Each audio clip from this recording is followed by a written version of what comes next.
outside because it's nice outside, and someone's air conditioner just turned off. So hopefully it stays that way, so that it's not too loud. And I'm just gonna do some repeating words today while I tell you a story about my childhood. But it's mostly gonna be repeating words because the story has to do with animals. So when I was younger, my mom had a ranch that she lived on with her husband, who I guess was my stepfather, but I don't know. I never really saw him like that. He was just like a good friend, but I recognized him as my family. But on this ranch, she had lots of animals. There was like 20 or so horses. 20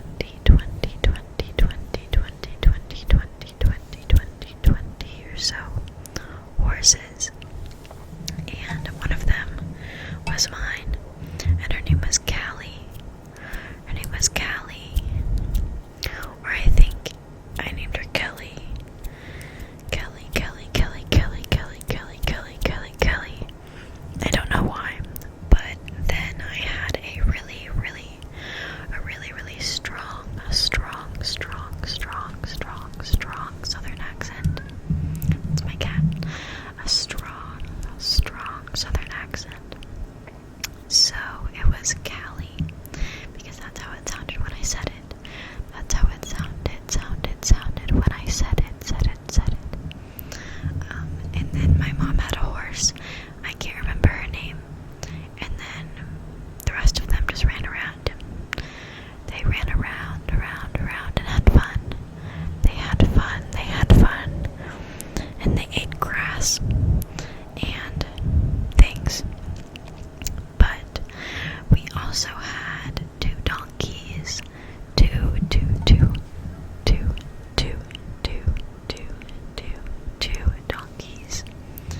donkeys. And they did not like me. They didn't like anybody really except for my mom. But these two donkeys, the donkeys, they did not have names. They did not have names. They did not have names that I remember. But they would always run away from me all the time. All I wanted.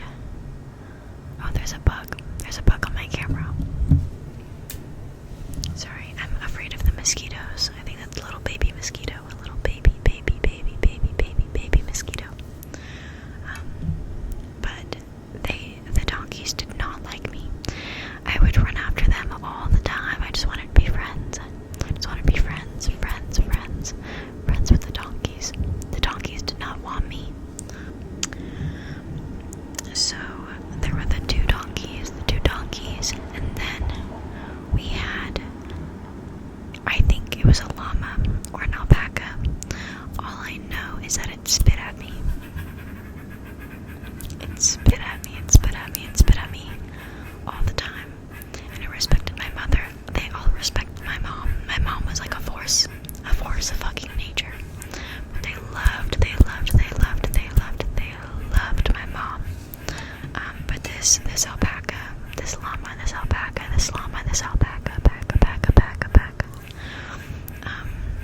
one of the two, whatever spits, did not like me. Honestly, none of them really particularly liked me.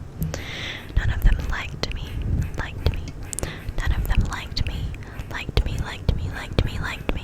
None of them. I think there's a bird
herbs. She grew herbs. And I remember the herbs better than I do the produce. I know there were tomatoes because we would have fresh tomatoes, fresh tomatoes, we had fresh tomatoes, and I would eat them all the time. I love tomatoes. I don't get the hate of tomatoes. I think tomatoes are great. They're great. I think tomatoes are great. In my opinion, tomatoes are great. But they grew those, and I know they grew a version of a green, maybe a lettuce or a spinach or a kale, or a lettuce or a spinach or a kale, a lettuce or a spinach or a kale, or a spinach or maybe a lettuce or a kale. I don't think it was kale because I don't think I've ever tried kale. And if I had tried kale, then it would have been there, and I've never tried kale, so she did not grow it. Maybe a lettuce or a spinach, some version of a green. Also, on the farm, it was in the middle of nowhere. So my dad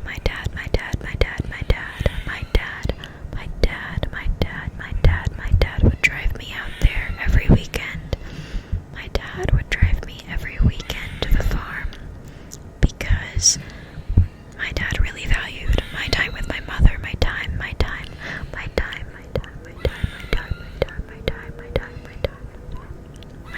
with my mother.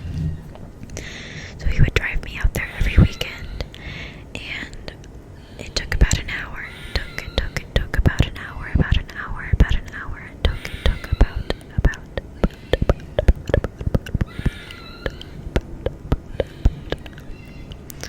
I'm pretty sure about an hour. I'm sorry, the bird is having a goddamn seizure. They're having a good conversation. What else?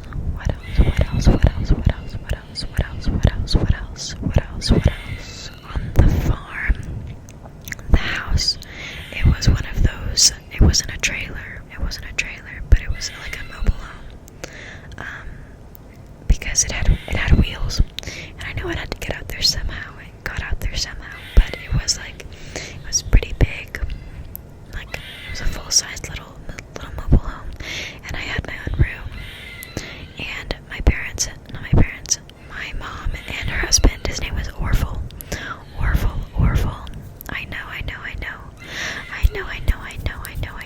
So southern.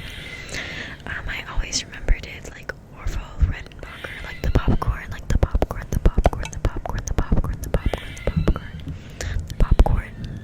But his last name was not Redenbacher. His last name was Reams. Not Redenbacher, like the popcorn. That's just always what my dad said. Orville Redenbacher, like the popcorn. But in this mobile home, that is where I watched a lot of Cops, the show, the Cops, not the Cops, the show Cops, and Bad Girls Club with my mom. She wasn't a big, like, policer of what I watched, as long as I watched it with her. So she showed me like reality TV shows like Cops and Bad Girls Club and The Glass House. And those are the only reality shows. Those are the only reality shows I've ever been a fan of, and I'm pretty sure that it's because my mom liked them. I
this is where I learned that tobacco